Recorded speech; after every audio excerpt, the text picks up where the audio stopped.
100 xil kasb qilganimning bugun 13-si. Ya'ni men bugun ishlamchi.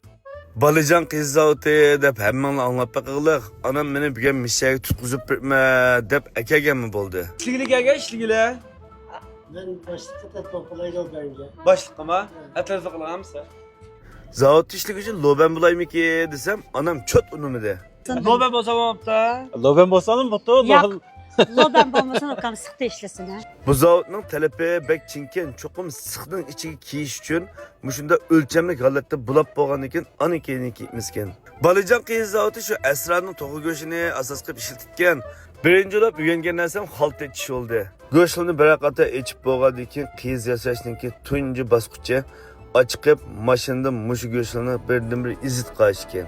Bu göğsü izilip munda derece çıkıtken bu göğsünü aprep zavodninki yana bir kallısı apremizken. Kızının materyalları bir kata borcanlap çıkkandaki mavi hamal etken. Muşu hamal etki kızının hemmini yoğun par kazanbakken muş par kazandan içine selip muş parının üzde pişirtken. Pişip çıkan kızının birini suğu bir kata taşlap yeni bir kıtın çay kaybımızken. Ma kızları demiş ki sekli gültüdeki desanlar sekligenlikin ma su tamçıları peski çüp kititken unikinin mavi aşağıdan töpüge çıkıp bir kıtım ısık hava ile uçuruşitken unikinin pakizlanitken. Ma yerde üç öğlen bakken muşu üç öğlenlikin bir yerde nemege kalak tutkalık demem fakat ukanmadım.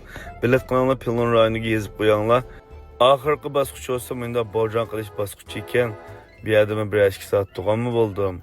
İşten chiqib yarım saat qolgan chaqda Mayaga keldim.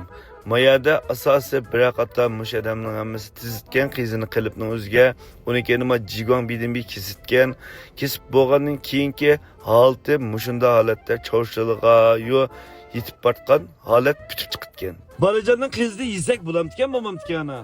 Butken balan. Nimish qilib o'tgan deysiz? Yeb bittiniz ya bıçak ichidan. Bıçakı yemittim ayna. Kızını yigim gelmeydi. Ha. Emdi yigim geldi kalan. Aşı balıcanın zavodunu kuyap. Goşunun uzluğunu kuyap. Pakizliğini kuyap. Emdi bunun nekeni yey dep oyladım ısbala. Canım çıqqanlar Balajan qiz zavotininki mushunda holatda mingvatqa yaxshi zavod. Bo'lsa bir qo'llab qo'yinglar.